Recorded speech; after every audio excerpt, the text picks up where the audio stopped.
Hey everyone, James with Torches and Tactical, and welcome back to the channel. Today we're going to be taking a look at a knife that's been generating quite a bit of buzz on the internet. Pretty much all the forums and everything in the budget-friendly EDC and pretty much outdoor space. This is the Momo from Kizer. Now this particular model is V466-3 Alpha 2, and that's going to give you the G10 and the micarta handle with the Nitro V blade. So this is the latest iteration in the Momo family, and it promises a lot for a very reasonable price. So let's dive in and see if it lives up to the hype. So, all right, my first impressions are this is a very, very sizable knife. I'm 6'2", about 230 pounds. So, I mean, this is large in my hand. Now, they do make a Momo Mini, you can see right here, quite a bit smaller frame. We will go over that here in a little bit, but it's a very, very sizable knife. So this comes in at 9.35 inches overall length, which is definitely on the larger side for an EDC. So it is designed by Vladimir Legachev, so you know that there's some thought behind the ergonomics. It is a Kiridashi style, so it is going to be good for the EDC out there camping, very slim, and it's going to hold up very, very well.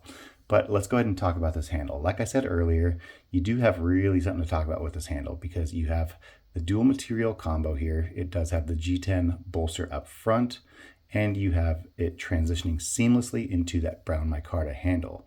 This gives it a unique look, and it is quite comfortable and gives a very grippy feel as well. I really, really do like it. Definitely fills my hand, which is great for those with larger mitts. So if you don't like the large hands, I will do a full review on the Mini Momo. This one kind of disappears, but I mean, you may like this color scheme too. In addition to the G10 and brown micarta, they do have a lot of other designs there as well. So I do want to bring the Momo back up so we can take a look at the blade. And this is where things get interesting. This is rocking a 4.11 inch drop point blade. And this one particularly is crafted from Nitro V steel. So Nitro V is a great steel for the price because it gives you excellent toughness and edge retention. It does come in at 60 to 61 HRC on the hardness scale, so you know it's going to hold up for some serious use. So one thing I really, really do like about this too is anyone who's known me for a while has known that one of my go-to knives has been the O-Knife Borzoi. And I'll go ahead and put a picture right here of that. Unfortunately, I don't have it with me. I did lend that out. So, but that is a front flipper, and the Momo is also a front flipper. So it's a style that I'm definitely used to. So the deployment here, like I said before, is a front flipper, and I have to say that it is surprisingly smooth. It has that detent, so it holds it down in place. Everything is very, very smooth, but once you finally break it loose, that action is just so crisp, so smooth. The liner lock engages with a very, very satisfying click, and there's no movement, no play, or anything like that. It is very, very solid. So as far as the pocket clip, you do get your standard pocket clip, which is functional, but it is nothing too fancy. You see the Kizer logo right here. And at 4.74 ounces, it's not the lightest knife in the world, but considering its size, it's not necessarily overly heavy either. So we can see here the blade. The blade is a drop point with a very, very flat grind, which makes it incredibly versatile. It is very thin too. You can see, I mean, it basically disappears looking at it. But because it's versatile, it's advertised as both EDC and an outdoor chef's knife with a long cutting line. And honestly, I can see that. We just had a long, long cold spell, so I didn't get the use outside that I wanted with the Momo, but I can definitely see what they're talking about as far as its usability and the geometry. With its length, the geometry can handle a lot or a large variety of tasks from everyday cutting to even more demanding outdoor chores. So the Nitro V steel is definitely been holding its weight here. I've been using this for opening boxes.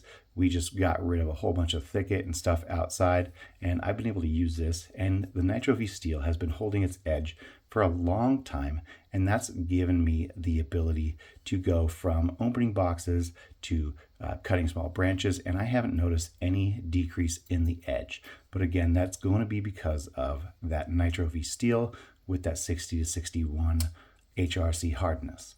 So what are my final thoughts on the Momo, particularly the V466 3A2? I definitely have to say that it's an excellent value, and this knife offers a lot of features at its budget-friendly price. With the Nitro V steel, it's a great steel choice for toughness and edge retention, and I really do like the unique handle design. So it's very, very nice. The pocket clip doesn't get in the way at all, and I think it fits really, really well in the hands. So in addition to that, I'm used to a front flipper. I know a lot of people want either the bar lock or axis lock, if you like that, or they like to be able to flick the back. But I mean, the front flipper doesn't bother me at all. Additionally, that front flipper gives a very, very quick and amazing action for its deployment, and the versatile blade shape. The drop point is going to be suitable for a variety of tasks. And finally, I do have to say that I love the large handle. Again, I will do a full review on the Mini Momo, but for people my size or even larger, you may want to lean towards the Momo versus the Mini variant. So finally, I do like the Kiridashi design, and I think that that's going to make it really, really good. It's slender. You can use it for a whole bunch of different uses, and the case uses for this knife are pretty much endless. You can keep it in your pocket because it is so thin, or you can use it for getting really down to the nitty gritty. So as far as cons, I really do have to say, now for me, I think it's a plus, but for a lot of people, it may just be too large. If you are on the smaller frame side, maybe under 6 feet tall or so, you might not have the hands that are really needed for the Momo. I think it's a solid performer, but it may be a little large for some people. Now, the Momo is a solid performer. It's well built. It's a budget-friendly knife, offers a lot of value for the price. If you're looking for a large, versatile EDC or outdoor knife that's not going to break your bank, this is definitely worth considering. So I'd highly recommend checking those links down in the description below, because I'm going to get you guys the best deal I can. So thank you guys so much for hanging out with me while we looked over the Momo. And again, look for that Momo Mini variant coming up very, very soon. And guys, finally, thank you so much for liking this video. If you could share it with your friends and subscribe to the channel.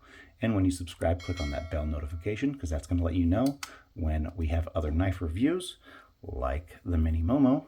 And we'll let you know when we have a giveaway as well. So thank you guys so much, and we'll see you in the next one.